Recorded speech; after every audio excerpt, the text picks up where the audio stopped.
Segundo, que o governo, no ano passado, deputado Carlos Gianazzi, sofreu uma derrota, que era o fechamento de 94 escolas, sofreu uma derrota política, uma derrota simbólica, inclusive, quando os alunos ocuparam as escolas, junto com artistas, comunidade escolar, pais, alunos, professores, enfim, todos contra o fechamento de escolas no estado de São Paulo. Mas agora, começou o ano legislativo, e o que nos surpreende é que, através de 2 resoluções, o governo quer continuar o processo de sucateamento da rede pública de educação. Tem uma resolução, pasmem todos, está uma matéria enorme na Carta Capital essa semana, deputado Carlos Gianazzi, que é ampliação do número de alunos por sala em 10%. 10%! Então, salas de aula, que nós temos já, às vezes, 50 alunos na sala, agora vamos enturrar mais gente, mais alunos lá. Mais 10%. Então, ensino médio, o governo está trabalhando agora com uma média de 44 alunos na sala, que é, na verdade, uma média que já contraria, inclusive, a lei da física, porque tem salas de aula que não conseguem, né, ter espaço adequado físico para que as crianças possam ficar ali. 44 alunos.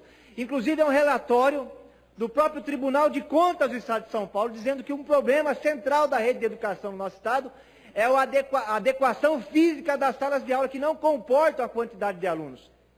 Agora o governo quer 44 alunos na rede do ensino médio, sendo que nós temos casos, inclusive, já de 50 alunos em algumas salas de aula, em várias escolas do nosso Estado. 38 alunos no período final do ensino fundamental e 33 alunos no período inicial.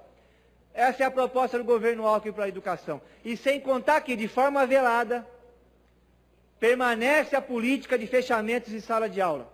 A POESP soltou um relatório de várias subsedes daqui de São Paulo, vou trazer esse relatório a essa tribuna, do que o fechamento de salas de aula, principalmente no período noturno, aqui em São Paulo, está ocorrendo de forma violenta.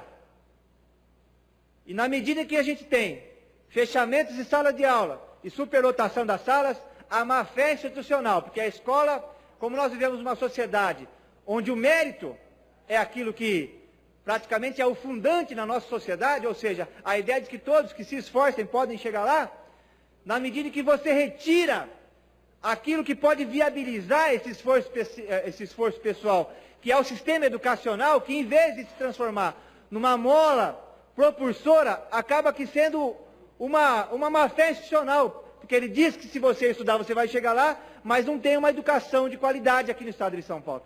Portanto, é má-fé institucional tranquilamente que está sendo praticado aqui no governo do estado de São Paulo. E eu queria concluir, senhor presidente, que o secretário atual de Educação, que é um egrégio aí do Tribunal de Justiça do estado de São Paulo, Renato Nalini, né, que ele tem esse desafio, nós vamos acompanhar a sua gestão, mas já começou mal.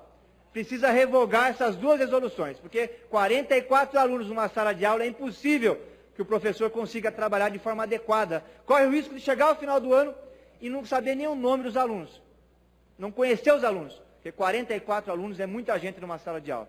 E sem contar essas salas, deputado Gianazzi, que às vezes não tem nem ventilador. Agora nós estamos num período muito quente, né? Imagine a situação de trabalho de um professor com essas crianças. Portanto, fica aqui essas observações.